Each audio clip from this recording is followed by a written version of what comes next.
All right, hello good people and welcome back. So in our previous video, we talked about the first 8 Supreme Court cases that are considered to be what are called landmark cases. So they're pretty big, even though it has been maybe 100 years, maybe almost 200 years since some of these were decided, or maybe more. These are still important and shape our Supreme Court today. So here are cases 9 through 16. Let's get to it. The first one is in 1969. Remember, these years don't necessarily mean that the case started at that point in time, but they do mean that the case was ruled on that particular year. So this is called Tinker versus Des Moines. Now, Des Moines is a city in Iowa. This is French, so some of these letters we won't pronounce, okay? So this is Mary Beth Tinker and her brother. I think his name is John. I don't really know. So the two of them decide in the 1960s. Let's think about the social context, in the historical context of the 1960s. The Vietnam War is raging pretty hard. Civil rights is happening. There are hippies everywhere. All kinds of good music, left, right, and center. So Mary Beth Tinker and her brother are very adamant that we should not be involved in the Vietnam War, and we should make sure that we are making strides towards peace. Now, in order to portray these ideas to everyone, they wear these armbands to school. So it's just an armband. It is not doing anything that is disruptive to someone's school day. However, Mary Beth Tinker and her brother and some of their friends who also participated in wearing these armbands were suspended from school. So her dad decided to sue the Independent School District of Des Moines. So thus starts the case.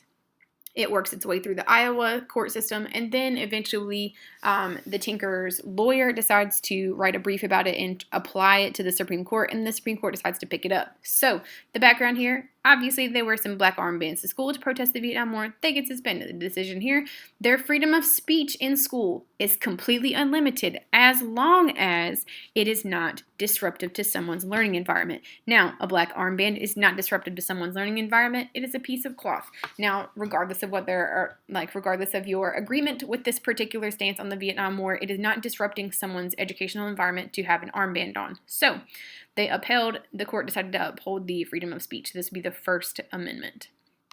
Our next one is Gideon versus Wainwright, which happens in 1963. It is ruled on in 1963. This is the Cinderella story of all Supreme Court cases, and my personal favorite. This little old man, his name is Clarence Earl Gideon. All right, he has an 8th grade education. He is homeless in the late 50s, early 60s, has a lot of siblings, had a very rough childhood, is not really on the right side of the law, and he is falsely accused of robbing a pool hall, so where you go to literally play pool. All right. He, again, with his 8th grade education and his homelessness, cannot afford an attorney and has no idea what he's doing. He's forced to represent himself. He's never told that he has the right to an attorney, even if he cannot afford one, because at that point in time, Miranda rights, like we know them today, are not quite the same as they were in the 1960s. And we'll get to that case in a little bit. So he doesn't know that he needs an attorney. So he starts talking to people in cell block D because obviously he loses his case because he has an 8th grade education and is representing himself in court. So he talks to some people and they're like, "You didn't get a lawyer?" He's like, "No, what do you mean?" And they're like, "You're supposed to have a lawyer, dude." And he's like, "Oh, okay." So he writes, look at this, on prison stationery in his little Clarence Earl Gideon in his little boy handwriting, writes this little note to the Supreme Court. The Supreme Court on prison stationery, and is like, "Hey, I need some help." So he has somebody who writes, somebody in his cell block who helps him write this out because he doesn't have great handwriting. He's out here writing in all caps the whole time. So he has someone to help him out. This particular letter is framed and still hangs in the hallway of the Supreme Court right now. They took his case, people. They did, because how could they not? All right, so the decision here, you must be given an attorney even if you cannot afford one. So at this point in time, let's think about how the Supreme Court chooses their cases, because they do pick their own. They either choose one that is going to affect a large amount of the American public, or they choose one that is going to answer a constitutional question. Now, the question here, do you get an attorney even if you can't afford one? Their answer, yes. Okay? So you must be given an attorney even if you cannot afford one. This is part of the 6th Amendment as the right to a speedy and fair trial. So part of the 6th Amendment, there are multiple parts of the 6th Amendment, but overall it's for a speedy and fair trial. And one of them is your right to counsel, your right to legal counsel. So that's an attorney. Dun, dun, dun, dun. And now the next one. Engel versus Vitalis. This one is ruled on in 1962. So students are forced to recite a prayer the Lord's Prayer in public school every single day. The two key words here that should be setting off alarm bells in your head are forced and public. You are not supposed to be able to force anybody to pray or to not pray in a public school because that's their choice. So the decision here, you can't do that. It is separation of church and states. This is capital C. This is not like one particular church. This is all religion. And then a capital S for state means an established government. So we want to keep religion and government in two separate arenas. They should not be overlapping, okay, according to the United States Constitution in Article 1. So the decision here is based on Amendment 1, freedom of religion. So freedom of religion. All right, let's keep it moving. This next one is a little bit wild. It's ruled on in 1961. The case begins in the late 1950s. So this lady right here is like Medea, except for not funny. She's just wild, okay? So this lady's name is Remap. She has a long rap sheet. It includes resisting arrest, fleeing the scene, drunk and disorderly. I'm pretty sure there's public urination in there. Solicitation, so she is a sex worker. All kinds of nonsensical things. So let's give you a little bit of background. There is a man who has been suspected of bombing or trying to bomb a building in Ohio. And they think that on his like little run from the police that he's wound up at this lady's house. So y'all know that if you have to have a warrant, it has to have evidence as to why you think this person should be arrested, and it has to be signed by a judge. Now, while the police are in hot pursuit of this man and trying to get in this lady's house, they realize that she's not going to open the door because she don't like cops. A lot of people don't, willingly so. So she's not going to open the door, so they need a warrant. And they're like, well, we don't have time to get a judge out here and sign this piece of paper. We're going to fake a warrant. Not a good call. So they decided to fake the warrant. They bust up into her house. She takes it from them because you have to hand it to her. All right, you have to give her, she physically has to be able to see it. So she then takes it from them and shoves it into her bra and runs through the house away from the cops. And in their hunt for this man who is clearly not at her home, and they don't find in general, they find porn in her basement. So absolute craziness. So in the 1950s, that is not a thing that you had in your basement. That is not something that you wanted out and about in public. So they arrest this lady. Remember, this is a fake warrant, okay? They arrest this lady. They got a whole bunch of evidence to use against her. And so the decision here is that because she went to jail for this. This is her mugshot, okay, in 1957 of her as a result. She's got her edges a little off kilter here as a result. However, she's like, oh no, we're not having this. So she sues the state of Ohio and is like, you can't use that evidence against me because you didn't get it with a real warrant. And you know what? She wins, okay? So the decision here, evidence gotten without a warrant, a proper warrant, cannot be used in court. That evidence is considered to be what's called inadmissible, so the judge will not allow it to be looked at by a jury or by the other attorney. So this is the Fourth Amendment, no illegal search and seizure, because that was certainly illegal.